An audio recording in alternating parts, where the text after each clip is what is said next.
Hi friends, today I am going to read from the book Viddha Karma, the Hidden Treasure of Ayurveda, written by Dr. Neha and Dr. Prashant Baghel.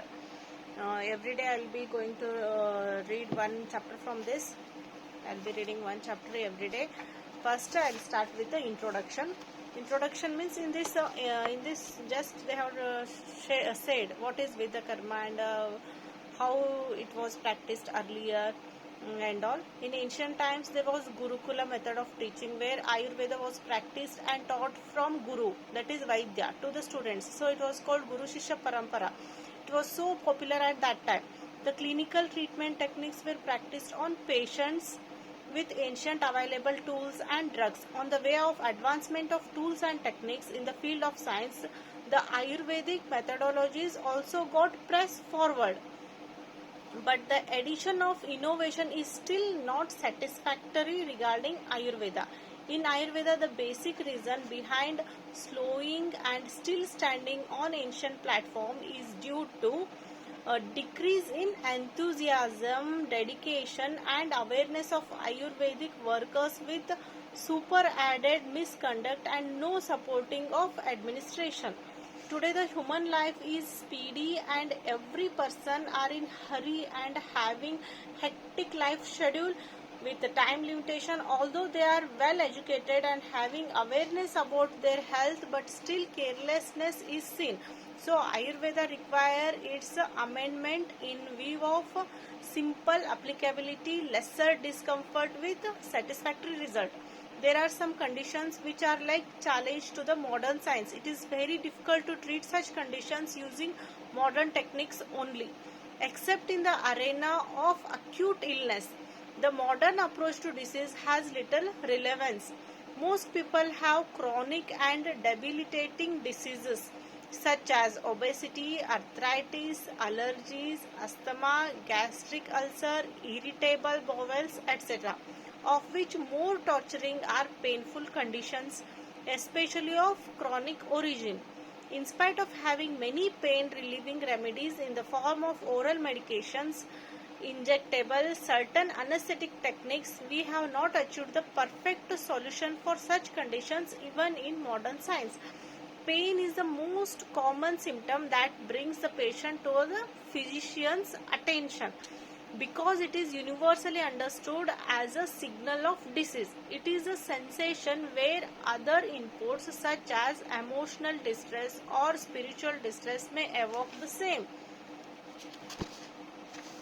Overall feeling as a physical injury, any pain of moderate or higher intensity is accompanied by anxiety. It disturbs the patient's routine life. Patient becomes anxious to get relief from the pain. There are several remedies in the form of drugs or injections in modern science for relieving pain. Such remedies are induced generally NSAIDs and steroids. All these medications adversely affect Raktavaha and Mutravaha Srotas, that is liver and kidneys. They irritate gastric mucosa and produce hyperacidity and even peptic ulcer disorder. Also, they provide only temporary relief and need to be taken whenever required. While treating the patients on Ayurvedic line of regimen, it was always thought of reducing pain related to various disorders. A routine observation in practice is that a patient having pain is always restlessness. This restlessness is definitely related to the obstructions to his or her daily routine activities. The patient always demands and expects a quick relief in his pain, for which there is demand for injectables and tablets. So it becomes necessity to find out some effective remedy. What can be better than to look for it in Sushruta Samhita? After going through this text on surgical procedures, it was difficult to believe that there was no effective analgesic drug or procedure that time. No branch of surgery can make progress without pain remedies. Pain is an inevitable phenomenon with surgical procedure, and obviously many such remedies were found which vary in their efficacy. The other Samhitas were also referred for the same purpose. The analgesic remedies stated by Ayurveda are not that much effective as NSAIDs and steroids. The benefits of Snehana and Svedana are limited to certain extent. In Ayurveda text, there are various methods used as a line of treatment, some of which are effective, simple, safe and economic for the patient. Example, Siravedha, Agnikarma, Bastikarma, Snehana, Svedana and oral medication. In Ayurveda, pain means Vedana is due to Vata Prakopa. Charaka Samhita has explained causes of Vata Prakopa as Dhatu Kshaya and Marga Avarana. Out of three dosha, Vata is dominating and controller of other two doshas, that is Pitta and Kapha. Having a very little descriptions regarding Viddha Karma, the procedure is still remained far away from practical use.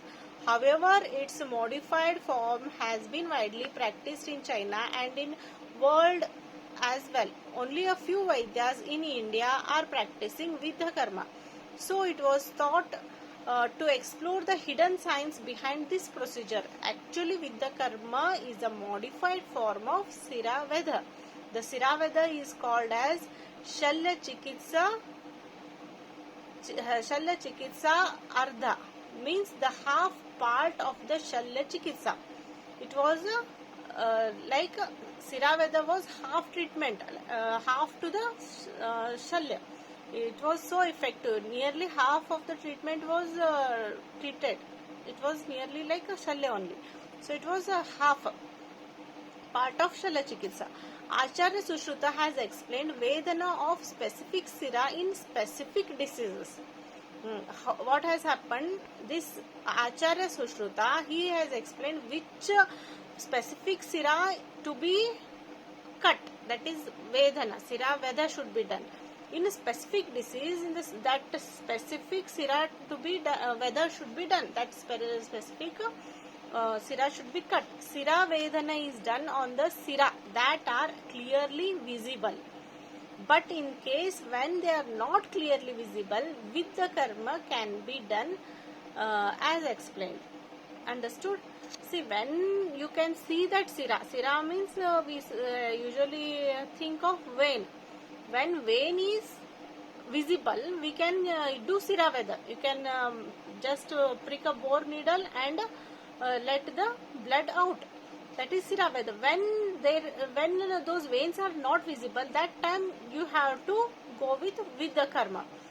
When Siraveda is performed, the most vitiated dosha, that is Rakta, is released. When Siraveda is done, most of the blood letting is done. So blood has gone. The most vitiated dosha, that is Rakta, is released. Similarly, in Viddha Karma, the most vitiated dosha is released. So, Viddha Karma to the specific points of body may release the Vata, Varodha, and ultimately pain will be decreased. This immediate reduction in pain is of no cost and will be as miracle to the patient. There is need of efforts to develop Viddha Karma as a non-invasive technique with evidence-based practice. Also make Viddha Karma as its finest level with understanding the efficacy in specific conditions and phases. Here, introduction to the Viddha Karma first chapter completes. Bye friends. Tomorrow I'll upload second chapter of this Viddha Karma. Bye.